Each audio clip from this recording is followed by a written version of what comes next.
अस्सलाम वालेकुम रहमतुल्लाह। उत्तराखंड में दो जगह ऐसी है जहां के बाशिंदों को बेघर होने का खौफ और डर सता रहा है।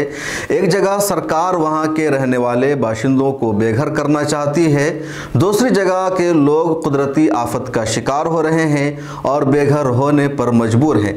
पहली जगह हल्द्वानी है जो दिल्ली से 280 किलोमीटर दूर है और पूरे 1 लाख की आबादी का तकरीबन एरिया है, जिस पर रेलवे ने अपना दावा कर दिया और बुलडोज़र चलाने की तैयारी थी, लेकिन सुप्रीम कोर्ट से अभी राहत मिल गई है।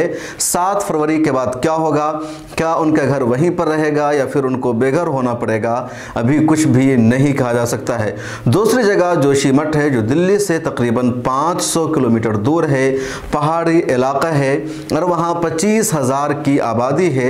उनके घरों में दरार आने लगी है, उनके घरों में निशान आने लगा है, ज़मीन फटने लगी है और एक तरह से कुदरती आफत इसको कह लीजिए।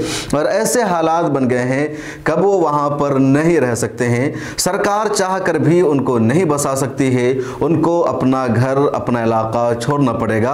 काफ़ी तादाद में लोग छोड़ भी चुके हैं। जो रिपोर्ट आई है उसके मुताबिक अब तक 849 घरों में निशानात पाए गए हैं, वहाँ लकीरें पाई गई है और उन घरों को खाली करा लिया गया है।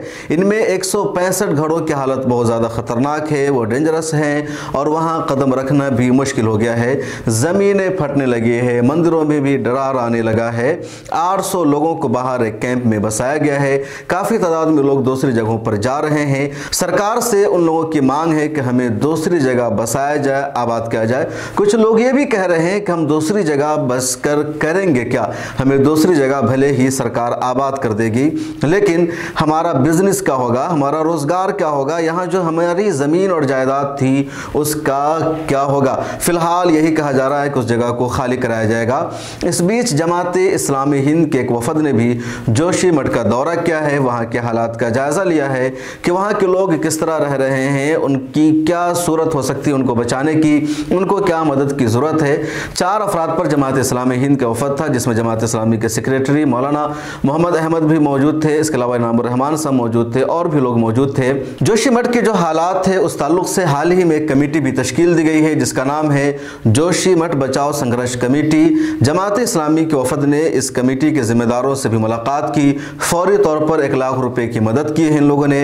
इसके अलावा इन लोगों का कहना है कि हम हालात का जायज़ा लेंगे और कोशिश करेंगे कि वहाँ के लोगों को बचाया जाए, पूरी तरह से उनकी मदद की जाए। जमात इस्लामी हिंद के वफद ने मुझे ये भी बताया कि वहाँ 20-22 घर मुसलमानों के भी है, यानी कुल 25,000 की आबादी है, उसमें 20-22 घर मुसलमानों के भी है और वो भी इस ख़तरे की जद में है। और तमाम लोगों को जमात इस्लामी हिंद बगैर किसी मजहबी तफरीक के मदद करने की कोशिश कर रही है। इस रिपोर्ट में इतना ही। अगर आपने अभी तक मिल्लत टाइम्स को सब्सक्राइब नहीं किया है तो कर लीजिए। फेसबुक, ट्विटर और इंस्टाग्राम पर भी हमें फॉलो कीजिए।